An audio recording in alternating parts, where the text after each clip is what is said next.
Oke, selamat datang di video ke saya lupa lagi. Di channel Tokuchi ya. Jadi pada video kali ini kita akan bahas tentang narasi pembuka opening narasi di 2025 terhadap dunia kripto ya. Langsung aja kita mulai. Pertama kita lihat dulu di sini chart dari orders ya, atau enggak ini tuh charts yang mewakili semua market cap kecuali top 10 ya. Nah, chart di order di sini tuh sedang berada di pola yang sama pada previous breakout sebelumnya ya. Nah, di sini kita bisa lihat ini adalah halving di 2016. Terus tuh masuk ke 2017 dia up break dari resistennya ya. Nah, kita lihat di sini bear market lagi, halving lagi di sini 2020. Nah, kita lihat kenaikan lagi di 2021. Nah, kita sekarang berada di sini 2024. Di sini dia breakout juga resistennya dan up ya di sini. Nah, sekarang kita berada di pola yang sama di sini. Ada resisten di sini garis merah. 2024. Nah, potensi 2025 dia akan up breakout di sini ya. Untuk semua altcoin kecuali top 10 ya. Ini untuk chart dari orders. We have some breakout from here. Nah, saya akan menjelaskan tentang kutipan dari Mark Zuckerberg ya, CEO dari Meta. Jadi dia itu bilang, I think we're going to live in a world where there are going to be hundred of million or billion of different AI. Di sini dia tekankan AI agent. Eventually, probably more AI agent than there are people in the world.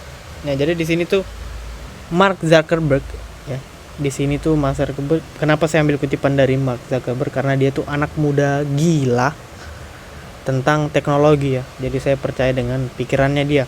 Di sini tuh dia believe in AI agent, yang dimana AI agent akan jadi sesuatu yang mirip dengan iPhone sekarang ya, atau enggak handphone sekarang. Karena handphone di 2002 sampai 2006 itu kan enggak semua orang pakai ya. Kalau kita bisa lihat di situ orang kaya aja sih yang pakai handphone kayak gitu. Itu pun dia handphone yang cuma bisa nelpon doang kan, internetan pun gamenya cuman main game yang bola-bola itu bounce atau main game tembak-tembakan ular-ular di HP Nokia. Nah, coba kita lihat sekarang siapa yang nggak punya handphone. Semua orang punya handphone kan. Nah, sama seperti sekarang AI agent itu mirip dengan handphone di 2006 sorry. Emang masih early adoption, cuman di 2030 ya pasti itu akan menguasai dunia AI agent. Semua orang akan memakai AI agent ya. Dan kita masih di early adoption. Jadi kita di sini kalau kita masuknya early itu kita sangat untung. Apalagi kita di sini 2025 itu adalah potensi 1 tahun setelah halving ya, dimana altcoin semua berterbangan. Jadi kita jangan sampai jadi penonton ya di 2025 ini. Nah, yang akan kita bahas di sini adalah AI agent. Ini data dari Kaito.ai. Top gain di 2024 itu adalah AI. Walaupun AI itu flow yang besar itu masuk dari AI agent ya tentunya. AI kan banyak ya. Ada koin AI dari Tao, ada FED, ada NIR ya. Cuman di sini AI agent itu baru masuk di 2024, khususnya di Oktober ya, waktu si God lahir di situ ya. Nah, kenapa saya bilang still early? Karena di sini market cap-nya masih sangat kecil ya. 5 billion of dollar di sini. Dengan pemimpinnya itu adalah virtual, yang dimana virtual itu mengambil 30% dari market cap AI agent, karena virtual itu sebuah jaringan blockchain ya, yang menyediakan orang-orang untuk membuat AI agent di atasnya. Mirip dengan Spectral. Jadi virtual itu memegang setidaknya 2 billion dollar market cap-nya ya. Nah, jadi kita bahas dulu siapa yang memulai AI agent ini, siapa yang mulai narasi AI agent ini. Nah, bisa kita lihat di sini ini adalah kalau misalnya ini akan jadi footprint ya yang sangat legend kalau misalnya kita berada di 2030, yang mana kita akan membaca buku sejarah. Wah, AI agent itu mulai dari mana sih? Nah, mungkin mata kita akan ke sini ya. Infinity Backroom. Jadi sekelompok orang dia itu membuat terminal ya di Twitter, yang mana itu semi AI agent. Itu dia itu membuat akun Twitter yang mana dia ngepost postingan oleh AI, namun bisa juga dipost sama si ownernya, pemilik dari accountnya.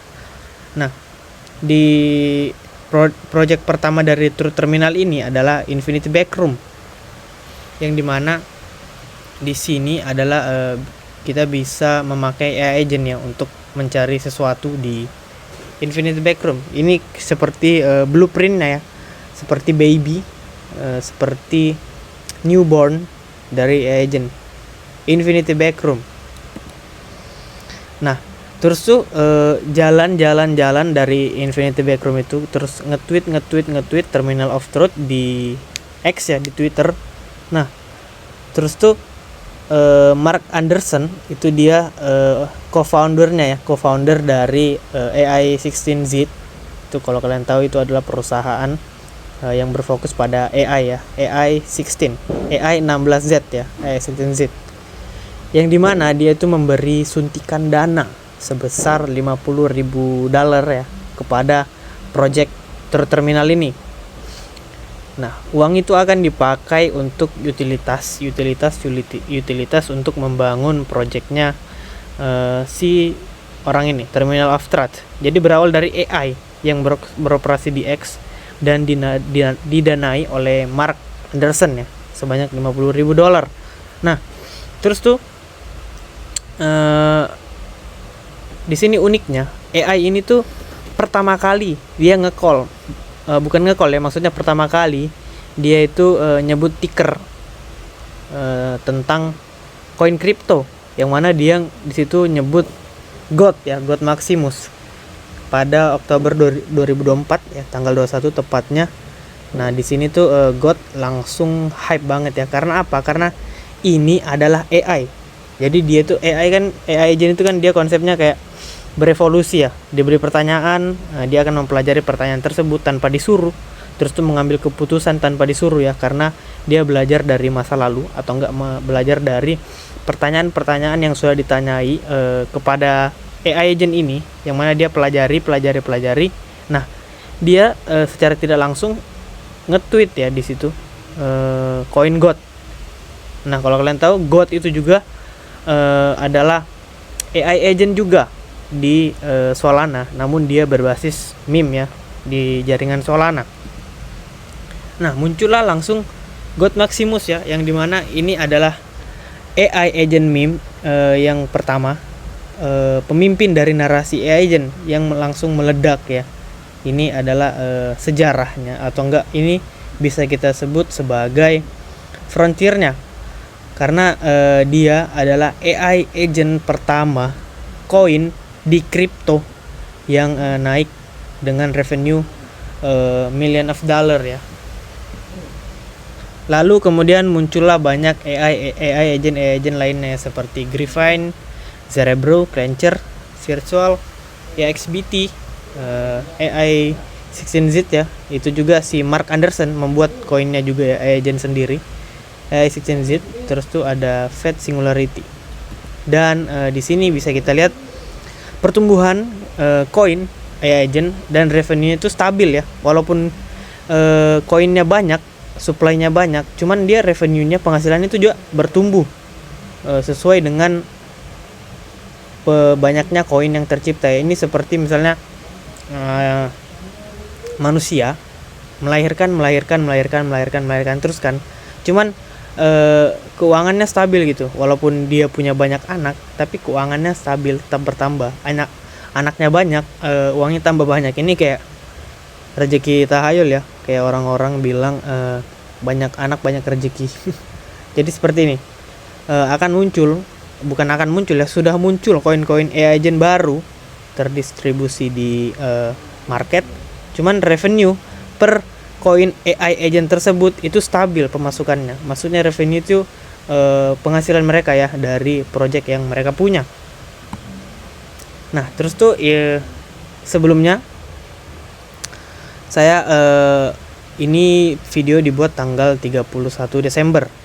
Ini koin AI agent sudah terbang setengah jalan ya dari call saya di community. Cuman di sini kita masih early adoption. Karena apa? Kita bisa lihat di sini. Nah, waktu itu pas bulan November ya, saya lihat market cap AI agent itu berada di 6 billion of dollar. Nah, di sini tuh dia sedang turun ya, karena ya kita tahu Bitcoin menyentuh resisten psikologinya di 100.000, yang mana dia akan konsolidasi lagi ke bawah untuk nge-restart semua faktor eksternal ya, seperti funding rate-nya, open interest-nya, supaya dia kenaikannya itu sehat. Nah, di sini agent itu ikut terseret oleh pergerakan dari Bitcoin, yang mana dia itu berkurang $1 billion di total market cap semua agentnya. Jadi yang awalnya $6 billion itu sekarang $5 billion. Makanya saya bilang kita sangat early adoption ya, walaupun koin-koin yang saya call ini sudah setengah jalan, cuman masih bisa at least 2x di Januari hingga Maret nanti. Cuman di sini kalian harus menggunakan money managementnya. Jangan pernah all in di satu koin. Kalian bisa diversifikasi di beberapa koin yang saya sebut. Kita bisa di sini Spectra. Nah, Spectra ini tuh seperti dengan Solana, layer 1 gitu ya. Jadi dia tuh menyediakan lahan, menyediakan jaringan, menyediakan blockchain untuk AI agent membangun AI-nya di atas lahannya si Spectra ya. Kalau kita lihat dari tokenomics-nya, di sini tokenomics-nya itu maksimal supply-nya itu 100 juta. Terus tuh yang tersupply itu baru 14 juta ya. Jadi masih 14% yang tersupply di market. Jadi masih ada 86 token yang di lock ya. Entah itu mungkin untuk vesting atau enggak untuk cliff ya. Di sini kita bisa lihat itu market cap-nya itu masih mikro ya, 137 million dollar. Ini kalau saya bilang ini masih mikro banget sih. Jadi Spectra yang pertama, spek ya. Terus yang kedua ini virtual. Virtual ini tokenomics-nya bagus banget ya, keren. Mirip dengan Spectra, yang mana maksimal supply-nya itu ada. Maksudnya dia tuh enggak unlimited ya, jadi dia tuh limited, jadi nggak ada potensi untuk inflasi seperti koin layer 1 lainnya ya, seperti Ethereum, Solana, Arbitrum dan lain-lain. Kita di sini tokenomics-nya limited di 1 miliar token ya. Terus tuh yang terdistribusi di market itu juga 1 miliar token. Jadi nggak ada lagi yang bisa rug pull, ataupun nggak ada lagi yang bisa kocok-kocok ya ke atas atau enggak ke bawah gitu dengan token yang mereka punya atas whitelist maupun launch pool airdrop yang mereka dapatkan ya secara gratis, karena di sini semua token sudah habis, semua token sudah ada di market, semua token sudah dipegang oleh orang-orang yang ada di market ya, maupun itu retail atau institusi. Kita lihat di sini market cap-nya itu 3 miliar ya. Di sini masih early. Ya, saya bilang masih early di sini karena kita ini semuanya sebenarnya baru mau dimulai sebenarnya. Januari itu mungkin akan jadi peak, akan jadi puncak ya untuk agentnya. Terus tuh yang ketiga ada XBT. Nah, ini XBT ini keren sih kalau menurut saya. Jadi dia tuh meme coin. Kita bahas dulu utility-nya ya. Jadi dia tuh meme coin, cuman dia punya utility, yang mana utility-nya tuh dia bisa menganalisa market crypto secara real time. Jadi dia tuh punya account-nya di X, yang mana dia share tentang analisa si XBT ini tentang market yang sekarang ya, secara real time yang terjadi. Misalnya WIF sedang turun 60%, nah dia langsung ngetangkap informasi itu, entah dia ambil dari mana. Cuman itu datanya itu bisa kita percaya karena dia itu search on chain dan beberapa data, karena di sini adalah AI ya, itu bekerja on chain, yang mana kita nggak bisa tahu ya kalau dia itu bekerja di balik laptop atau nggak di balik internet, yang mana dia visualisasikan dengan kata-kata yang bisa dimengerti oleh manusia dan diupload di sini outputnya itu di account X-nya ya, XBT, akun Twitternya. Kalau kita dari tokenomiknya, di sini dia juga mirip dengan virtual ya, 1 miliar token dan semua sudah terdistribusi. Di sini market cap-nya masih kecil, 576. Di sini saya bilang medium ya, 576 juta dolar. Ini masih bisa 2x di Januari at least. Terus tuh yang keempat ini ada Trisigma atau enggak Trisig ya. Ini market cap-nya mirip 1 juta dolar. 1 juta token, yang dimana sudah terdistribusi 99,90% ya di sini. Kurang tahun baru nih. Nah, di sini market cap-nya sangat kecil di sini ya, 68 juta doang. Ini mikro saya bisa bilang sih. Sorry ya, di sini lagi tahun baru soalnya. Ada mercun, agak kaget-kaget. Nah, Trisig, kita bahas utilitasnya. Jadi utilitasnya Trisig ini dia mirip dengan XBT. Dia menganalisis data-data yang terkait dengan dunia kripto. Terus tuh dia outputnya ada di account X-nya ya, Trisig. Cuman bedanya dengan XBT, dia itu mengkorelasikan dengan makroekonomi ya, ekonomi global, yang dimana ini tuh sesuatu yang different untuk AI agent ya, yang mana dia bisa mempelajari makroekonomi dan sekaligus juga bisa mempelajari tentang kripto, dan dia akan mengambil kesimpulan tentang data tersebut lalu menyajikannya kepada manusia di AI di account Twitternya dia ya. Oke, jadi seperti itu untuk video kali ini. Cuman beberapa koin yang saya sebut itu adalah sektor AI agent, yang dimana ada potensi 2x ya, minimal 2x atau enggak 1x 100% dari harga sekarang. Cuman kalau misalnya kalian nonton di bulan Januari atau enggak kalau misalnya kalian nonton di akhir Januari ya, tanggal 20-an, kan ini video diupload video ini dibuat tanggal 31 Desember kan.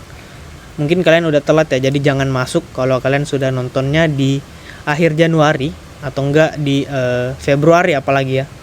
Jadi untuk yang nonton dan masuk ke koin ini, membeli koin ini, kalian juga harus tahu bagaimana caranya untuk keluar ya, take profit. Jangan taunya masuk doang, entry doang ya. Kalian juga harus tahu tentang take profit, entry, keluar, mengambil keuntungan. Jangan cuman di take picture ya. Jadi seperti itu, tetap menjadi 1% trader, yang mana kita selalu menggunakan manajemen, jangan all in ya. Jadi untuk seperti itu untuk video kali ini. Sampai jumpa di video berikutnya.